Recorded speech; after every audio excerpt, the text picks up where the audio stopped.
Hello दोस्तों स्वागत है आपका बीएसएस लर्निंग में। और दोस्तों, पाइथन की इस सीरीज में मैं आपका स्वागत करता हूं। और कल की क्लास में हमने बहुत ही इम्पोर्टेंट पार्ट पढ़ा है पाइथन का, जिसे डाटा कहते हैं। वेरिएबल्स हमने पढ़ा, कैसे पाइथन में मेमोरी मैनेजमेंट होता है, हमने उसके बारे में जाना। और कैसे पाइथन वर्चुअल मशीन जो है वो काम करती है, उसके बारे में हमने कुछ जाना। तो कल की क्लास में हमने सिर्फ स्लाइड्स के थ्रू हमने समझने की कोशिश की थी, पर आज की इस क्लास में हम उसी टॉपिक्स को और थोड़ा डिटेल में पाइथन के शेल पर हम उसको रन करेंगे और थोड़ी सी और बेटर अंडरस्टैंडिंग करेंगे। तो आशा करता हूँ कि आपने पीछे वाला वीडियो जो है वो देख लिया होगा। तो आज हम इसको अपने शेल पर शुरू करते हैं। तो चलिए शेल पर मूव करते हैं। तो सबसे पहले आपको जो है वो कमांड विंडो पर IDLE लिखना है। IDLE को ओपन कर लेना है तो आपके सामने एक ऐसी स्क्रीन खुल के सामने आ जाएगी। इसमें शायद से आपकी जो स्क्रीन पर ये वर्ड्स लिखे हैं ये छोटे स्मॉल में होंगे, या उसका साइज जो है स्मॉल होगा। तो आप भी मेरी तरह इस साइज को बढ़ा सकते हैं। तो आपको ऑप्शन में जाकर इसमें कॉन्फ़िगर IDLE है, उस पे जाकर आप बहुत आराम से इस साइज को चेंज कर सकते हैं। यहाँ से यहाँ पे साइज दिया है 20, बोल्ड कर सकते हैं, हाँ आप स्मॉल कर सकते हैं। ये टोटली आपके ऊपर डिपेंड करता है कि आपको किस टाइप का साइज जो है वो सूटेबल है। तो आप उस अकॉर्डिंग इसको चेंज कर लेना। मैंने ये जो साइज है तो उसके बाद आप अप्लाई में जाकर उसे अप्लाई कर देना और सिंपल क्रॉस करना। मैं इस साइज को इसलिए प्रेफर कर रहा हूँ ताकि आपको जो है वो ज़्यादा जूम करने की ज़रूरत ना पड़े और आपको आराम से वीडियो में आप इसको पढ़ सको। ठीक है। तो कल की क्लास में हमने सबसे पहले देखा था कि हमारे पास 3 टाइप के डाटा टाइप थे। तो एक बारी मैं आपको प्रेजेंटेशन के थ्रू दिखा देता हूँ कि आपने जो है वो इस नंबर्स के ऊपर जो है वो डाटा टाइप पड़े हैं। एक तो हमारा इंट टाइप का, एक फ्लोट टाइप का और एक कॉम्प्लेक्स टाइप का। ठीक है। तो आज हम इसको पाइथन शेल पे देखेंगे। तो सबसे पहले क्या होगा कि इसको क्लोज कर देते हैं। हाँ, तो सबसे पहले हम लिखते हैं x असाइन 5।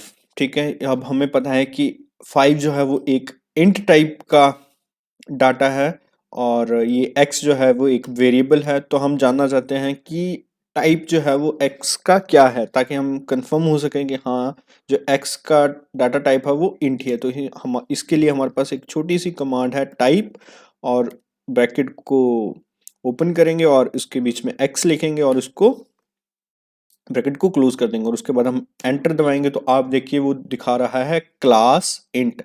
तो आपने पिछली क्लासेस में ये पढ़ा है कि जितने भी डाटा टाइप हैं, जैसे इंट, फ्लोट, बूल या स्ट्रिंग, ये एक डाटा टाइप जो है वो एक क्लासेस ही हैं पाइथन के अंदर।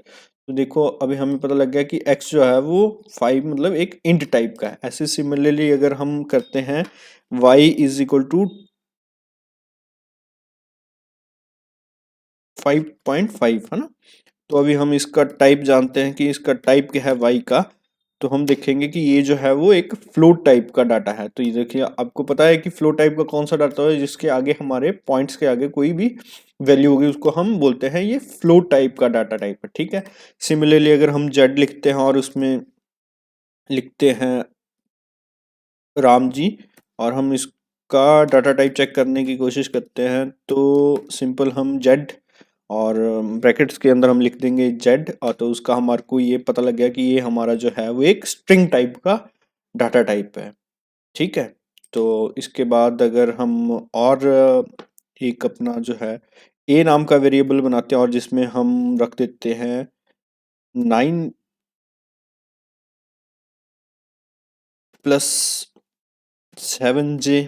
ये भी आपको पता है कि ये कॉम्प्लेक्स टाइप का डाटा टाइप है। तो इसका डाटा टाइप चेक करने के लिए भी आपके पास सेम है, आपको ए लिखना है पैरेंथेसिस और इसमें एंटर कर देना हो। तो ये देखिए ये भी हमारे को कॉम्प्लेक्स टाइप का डाटा शो कर रहा है। ठीक है। तो इसमें हमारे पास आ गया इंट टाइप का डाटा टाइप, इसका फ्लोट टाइप का डाटा टाइप और इसका कॉम्प्लेक्स टाइप का डाटा टाइप। तो इससे जो हमें जो है वो टाइप ऑफ एक्स पता लग जाता है। तो ये आपने सबसे पहले पढ़ा था कि क्लास में। उसके बाद हम एक और चीज पढ़ी थी, जो ये एक्स नाम का एक वेरिएबल है, जिसमें हमने असाइन करा है 5, जो x नाम का वेरिएबल है वो हमारा जो बनेगा वो एक नेम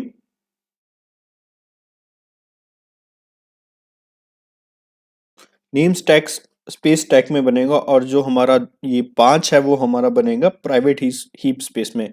तो मैं एक बार आपको प्रेजेंटेशन में दिखा देता हूँ कि आपको किस तरह से, ये देखिए अगर हमने x असाइन 2 करा था तो जो x जो है वो हमारा नेम स्पेस स्टैक में बनेगा और 2 जो हमारा प्राइवेट हीप स्पेस में बनेगा। ठीक है दोस्तों, तो अभी इसी को जानने के लिए आगे हम करते हैं। तो हमें पता है कि x जो है वो 5 को स्टोर नहीं करता, उसकी आईडी 5 की आईडी को स्टोर करता है। तो अभी हम देखना चाहते हैं कि x जो है वो किस आईडी को स्टोर करके बैठा है। तो इसके लिए हमारे पास जो कमांड है, सिंपल लिखना है आईडी, और किस वेरिएबल का आप आईडी चेक करना चाहते हैं उसको, और सिंपल एंटर कर देंगे। तो आप ये एक डिजिट देखेंगे कि ये जो आईडी है वो एक्स में स्टोर है, और ये जो आईडी है वो किसको रेफर कर रही है, ये 5 को रेफर कर रही है। और ये आईडी जो है वो स्टोर है हमारे पास एक्स में। ठीक है, तो अब सपोज करो कि आप is equal x is equal to 8 कर देते हो, then ID of x check करते हो, तब भी आप पाओगे कि x जो है दूसरी आईडी को रेफर कर रहा है, अब 5 वाली आईडी को रेफर नहीं कर रहा है। तो अभी जो ये 5 ब्लॉक बन गया, जो 5 नाम का ब्लॉक जो बना होगा प्राइवेट हीप स्पेस में, उसको हम बोलेंगे गार्बेज ब्लॉक। ये मैंने आपको प्रेजेंटेशन में भी दिखा देता हूँ, मैंने आपको समझाया था कि ये सपोज करो ये देखो, इसमें हमने x is equal to 2 assign करा था, उसके बाद हमने x is equal to 3 assign कर दिया था, तो उसमें हमारा जो 2 था वो एक गार्बेज ब्लॉक बन गया था। ये गार्बेज ब्लॉक इसलिए बना था क्योंकि इसको नेम स्पेस टैग में कोई कोई भी वेरिएबल इसको रेफर नहीं कर रहा था, इसलिए ये एक गार्बेज ब्लॉक बन गया था। पर इसमें हमने एक और बात जानी थी कि पाइथन में जो है वो ऑटोमेटिक मेमोरी मैनेजमेंट होता है। इसका क्या मतलब होता है, इसको थोड़ा सा और डिटेल में जानते हैं। सपोज करो कि मैं x is equal to 5 assign करता हूँ, ठीक है, एंड देन मैं x is equal to 6 assign कर देता हूँ। ठीक है, अब जो है, अब मैं इसकी आपको आईडी बताता हूँ, x की आईडी बताता हूँ। तो x की आईडी जो है बता रहा है ये 2608, इसको याद रखो। अभी हम देखो कि हम लिखते हैं x इज इक्वल टू 8, और उसके बाद हम आईडी चेक करते हैं x की, तो आप देखोगे कि इन दोनों की आईडी अलग अलग आ गई है। 672 थी, ठीक है, और ये थी 608। जब हमने x में 6 असाइन करा तो उसकी आईडी जो है 608 आ गई, और जब हमने x में 8 असाइन करा तो उसकी आईडी जो है वो 672 आ गई। ठीक है, अभी सिमिलरली इसी वे में अगर मैं लिखता हूं डिलीट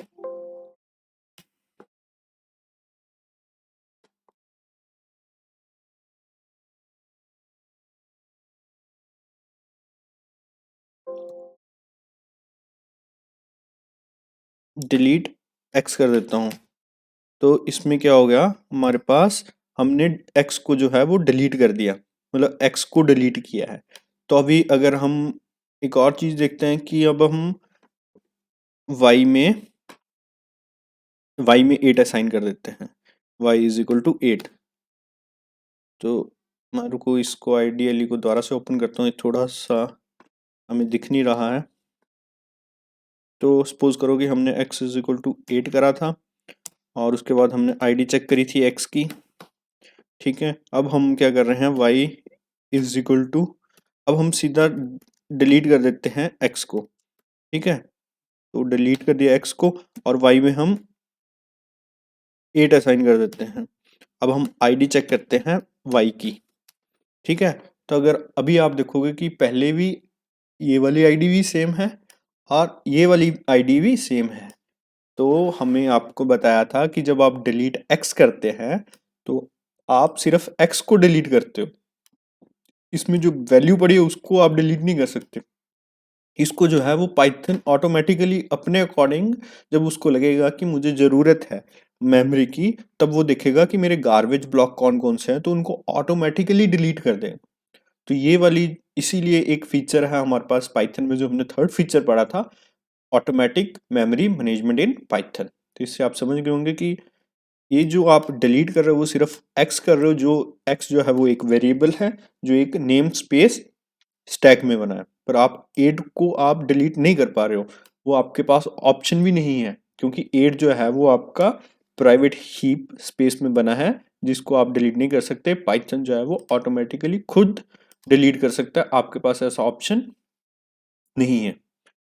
ठीक है दोस्तों, तो इसको मैं एक बार आपको प्रेजेंटेशन में भी दिखा देता हूँ कि मैंने आपको बताया था कि गार्बेज ब्लॉक वही ब्लॉक बनेगा जिसको कोई रेफर नहीं करेगा। तो ये जो टू है ये गार्बेज ब्लॉक इसलिए था क्योंकि इसको कोई भी वेरिएबल, ये एक्स एक्स ए बी जो है वो वेरिएबल्स के नाम है, ये इसको टू को रेफर नहीं कर रहे थे, पर इसको आप डिलीट नहीं कर सकते। इसको डिलीट इसलिए नहीं कर सकते क्योंकि पाइथन आपको ऐसी सुविधा नहीं देता है। पाइथन बोलता है कि हम ऑटोमेटिकली, हमारा पाइथन इतना सक्षम है कि हम पाइथन को जब लगेगा कि मेरे को मेमोरी की मैनेज जरूरत है, वो ऑटोमेटिकली मैनेज कर लेगा और ये जो गार्बेज ब्लॉक है उनको डिलीट कर देगा। ठीक है बच्चों, अब हम आगे देखते हैं कि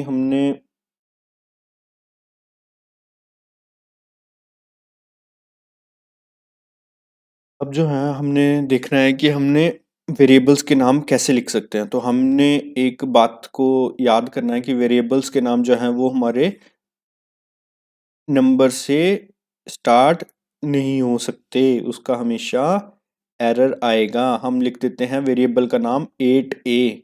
ठीक है, अब ये 8a वेरिएबल का नाम हो सकता है कि नहीं हो सकता, बताओ। ये मैंने पिछली क्लास में आपको बताया था कि वेरिएबल एक डब्बा है, पर इस वेरिएबल का नाम जो है वो हम न्यूमेरिकल न्यूमेरिकल वैल्यू से स्टार्ट नहीं कर सकते, कोई भी डिजिट से हम स्टार्ट नहीं कर सकते इसको। ठीक है, अगर हम इसमें असाइन करते हैं कोई भी 8 वैल्यू, लिख लो 8a में हम अगर 8a वेरिएबल है और इसमें असाइन करते हैं 8, तो ये हमें एक एरर दिखाएगा, सिंटेक्स एरर।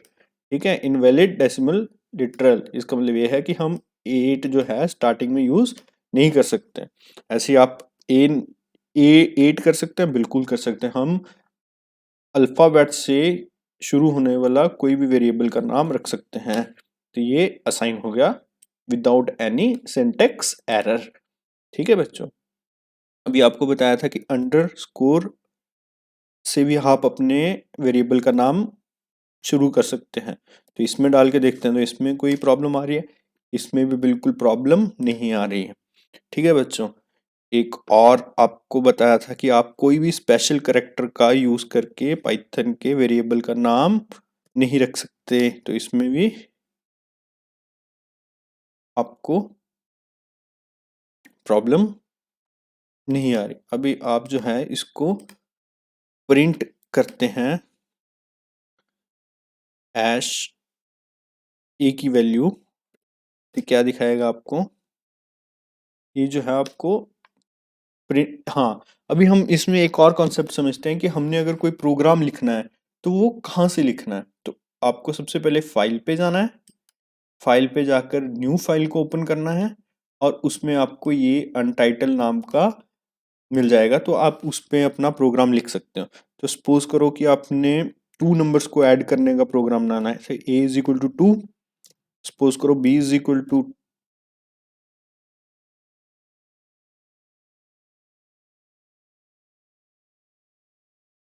5,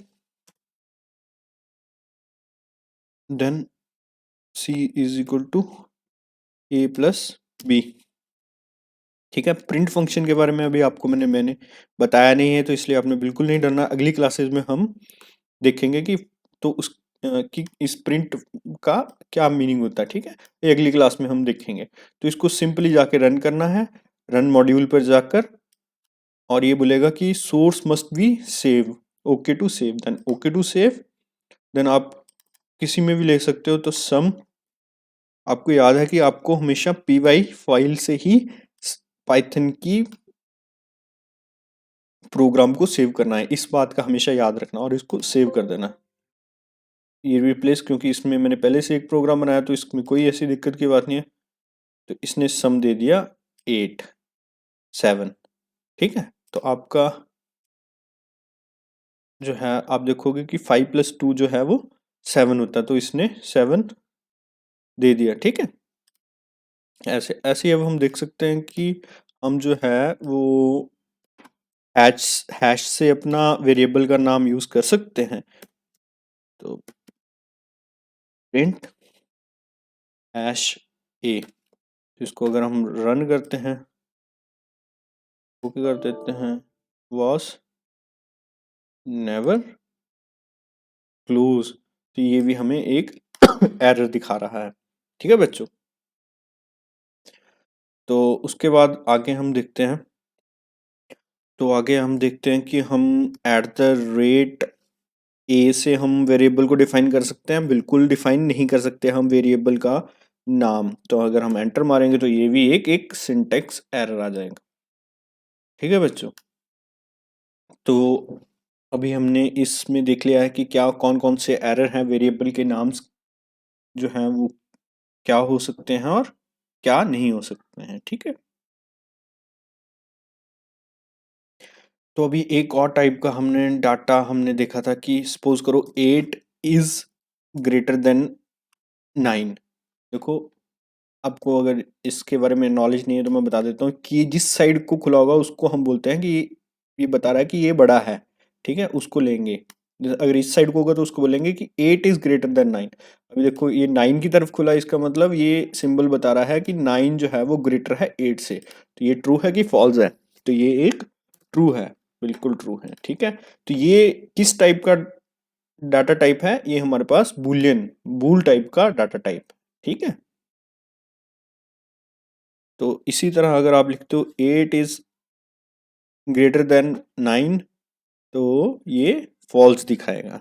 ठीक है, तो ये भी आपको बूल टाइप का भी डाटा कवर हो गया आपका। ठीक है, तो अभी जो है वो आपने देखा था कि पाइथन जो है एक डायनेमिकली टाइप लैंग्वेज है। अभी देखो x is equal to 5 assign कर रहा हूँ मैं, तो इसमें मैंने कहीं पर भी नहीं बताया कि x जो है वो इंट टाइप का है या फ्लोट टाइप का है या स्ट्रिंग टाइप का है। तो इसमें मैंने डायरेक्ट लिख दिया x इज इक्वल टू 5 और इसने x इज इक्वल टू 5 उठा भी लिया। y इज इक्वल टू 2.5, तो यहाँ पे भी मैंने कहीं पर डिफाइन नहीं किया कि y जो है वो फ्लोट टाइप का है या इंट टाइप का है या स्ट्रिंग टाइप का है, तो इसने ये भी एक्चुअली उठा लिया। अभी z इज इक्वल टू मैं लिखता हूँ राम, तो आप देखोगे कि ये z इज इक्वल टू राम भी उठा ले रहा है। तो इसका मतलब पाइथन में हमें पहले डिक्लेयर नहीं करना पड़ता है कहीं पर भी कि हम किस टाइप का वेरिएबल जो है वो यूज कर रहे हैं। हमको सिंपल वेरिएबल का नाम लिखना और उसमें डिफाइन कर देना। ठीक है, अभी सेम x जो है वो मैं लिखना चाहता हूँ राम, तो अभी ये देखो कि ये अभी x जो है वो स्ट्रिंग टाइप का बन गया। तो पाइथन ये हमें सुविधा देती है कि हम ना कि डाटा को बल्कि उसके टाइप को भी कहीं पर भी प्रोग्राम में चेंज कर सकते हैं। ठीक है, यहाँ पे देखो ये इंट टाइप का था और सेम प्रोग्राम में हमारा ये जो है एक्स जो है वो स्ट्रिंग टाइप का हो गया। इसलिए पाइथन जो है हमारे पास डायनेमिकली टाइप लैंग्वेज है। यहाँ पे हम कभी भी चाहे तो डाटा को भी चेंज कर सकते हैं और उसके डाटा टाइप को भी चेंज कर सकते हैं। ठीक है, ठीक है दोस्तों, तो इससे आपको ये भी कॉन्सेप्ट क्लियर हो गया। एक बारी मैं दोबारा से आपको बता देता हूँ कि आपको पाइथन का जो प्रोग्राम अगर आपको शेल में नहीं लिखना है, आपको जो है वो काफ़ी कुछ लिखना है, आपको दो नंबर्स को ऐड कराना है या कुछ करवाना है, यहाँ पे तो साथ साथ में एग्जीक्यूशन होने लग पड़ती है। अगर इसमें आप लिखोगे x+y, तो उसमें अगली नेक्स्ट लाइन आ जाएगी। तो इसका जो हमें कोड है वो कहाँ पे लिखना है वो एक बार मैं आपको दोबारा से बता देता हूँ ताकि आप पे एक बेटर अंडरस्टैंडिंग हो सके। तो सबसे पहले आपको कमांड विंडो में जाना है, वहाँ पे आईडीएलई लिखना है। आईडीएलई को ओपन आपको आईडीएलई को ओपन करना है। ओपन करते ही आपके पास ये शेल खुल जाएगा। शेल में आपको फाइल में जाना है, फाइल में आपको न्यू फाइल में जाना है। न्यू फाइल में आपको जो भी लिखना है, जैसे अपना कोई भी प्रोग्राम लिखना है वो आप लिख सकते हैं।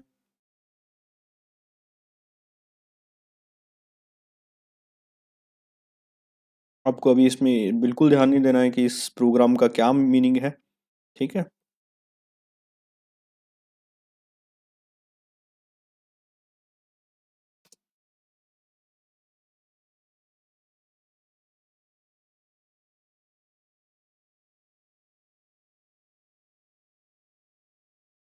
Print T.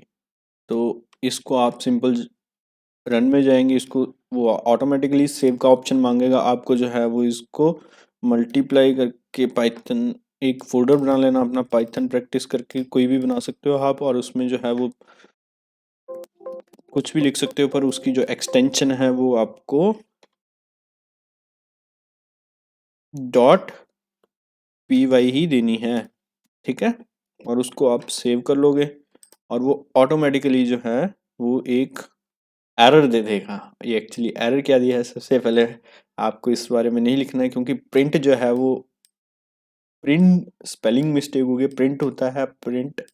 ये और ये बता भी रहा है कि देखो प्रिंट है, यहाँ पे प्रिंट लिख दिया आपने।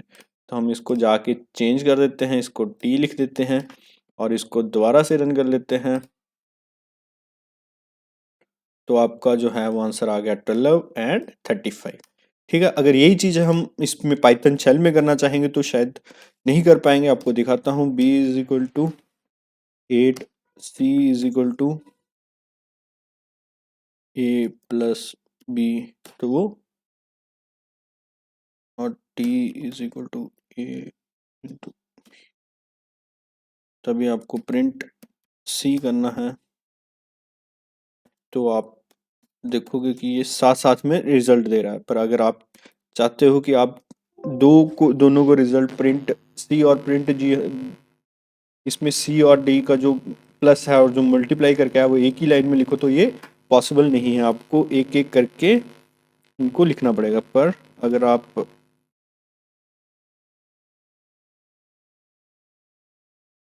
ये देखो, तो अगर आपको इन दोनों को इकट्ठा लिखना है कि ये भी एक साथ दिखे ये भी एक साथ दिखे, तो आप इसमें नहीं कर सकते, इसलिए आपको इसको फाइल में जाकर ही करना पड़ेगा, शेल पे इसका ये प्रोग्राम नहीं बनेगा। ठीक है बच्चों, तो आज के लिए धन्यवाद और नेक्स्ट क्लास में मिलते हैं नेक्स्ट टॉपिक के लिए।